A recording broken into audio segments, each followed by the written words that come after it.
Welcome back to Don's Life. Welcome to the channel. Thanks for joining today. In today's episode, we are going to talk about all the wonderful features about my GMC Sierra AT4, and by wonderful, I mean infuriatingly annoying. We're going to lace it with a ton of sarcasm, sprinkle in a little bit of truth. Let's go.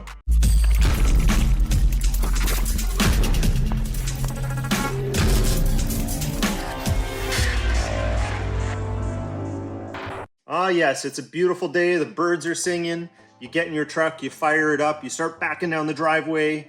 You're looking through your camera on the screen, making sure you don't hit anyone, especially kids or mother-in-laws. You look in your rearview mirror. That's where your attention is. But out of the corner of your eye, you see this prompt: fill washer fluid.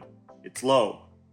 You only see it out of the corner of your eye because it's only on for 15 seconds. Then you do your driving for the day, you run all your errands, you make everybody happy, you provide for your family, you're on your way home, you shut the truck off, and the day repeats itself. Oh shoot, I got that quick prompt on the dash that says, hey, fill your washer fluid, it's low.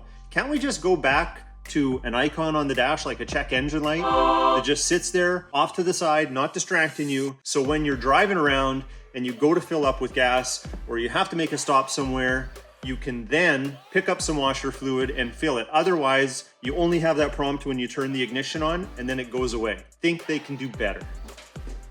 And don't get me started on these door seals. Actually, let's get started on these door seals.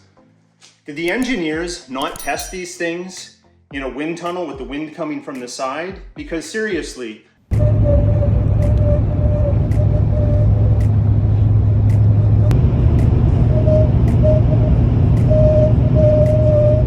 I don't know what it is about this seal, but somewhere up here, it's either whistling or howling. I feel like I'm attracting a pack of coyotes. Come on, we can do better. And I'd be remiss if we didn't talk about the joys of washing your truck. Of course we want to keep our babies clean, whether you're doing it at home or you're doing it at the car wash.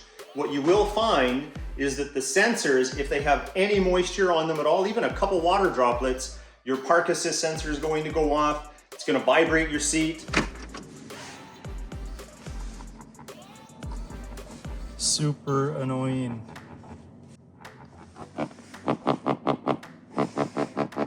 Are you done yet?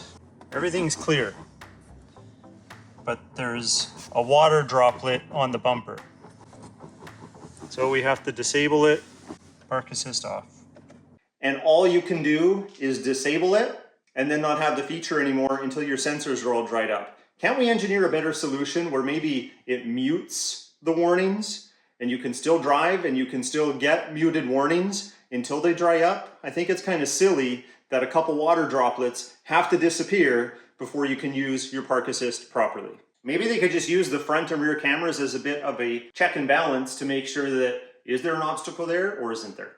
And who doesn't like the auto lock feature? You had a nice drive, park, you're walking away from the vehicle, but does it have to be perfectly timed that when you take the steps from here around the front, the horn goes off at full volume right in your face? Come on, I'm pretty sure I've suffered some hearing loss. So I just turn the horn off, but then I have to have this eagle eye to look at the lights flash to know that it locked when I walked away. Now I'm not saying turn down the horn, but engineers, can we at least just mute it for that feature just a little bit, or maybe extend the timer another 5 seconds? Think about it. And what's with the spotlights on these mirrors? Can we really call them spotlights? They're about as bright as my iPhone. Seems kind of ridiculous, possibly even useless. Can't we just change them into marker lights? Or I have another idea.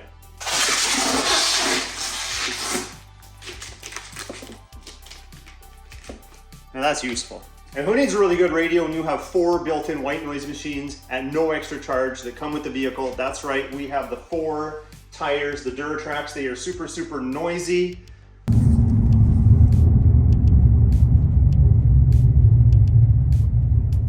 All they could do, I think, is add some more sound deadening so we don't have to listen to those 4 built-in white noise machines. Now we have to talk about these wiper blades. I know, let's play a game. How many times can we change the wiper blades during the lifetime of the truck? Probably many. I checked the owner's manual. It suggests that you'll probably replace these every couple of years. Hasn't even been that long. And when I look at the wiper blade itself, it actually starting to separate from the blade, from the support, so it just flops around, not doing anything. So expect to have to replace your wipers a little sooner than recommended. And then there's the seats.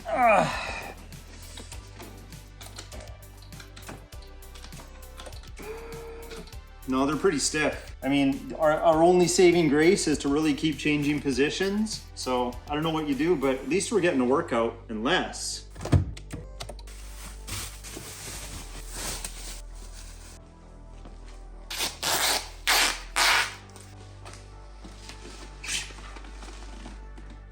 Oh, that's the ticket. Oh, this is terrible light. Can't see anything. GM, get with it and get some better light bulbs.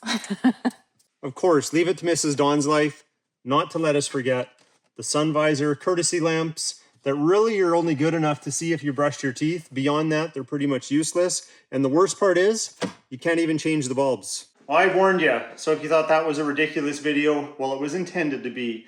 Now, these are first world problems, of course. I told you I was going to layer a ton of sarcasm in there, sprinkle in a little bit of truth.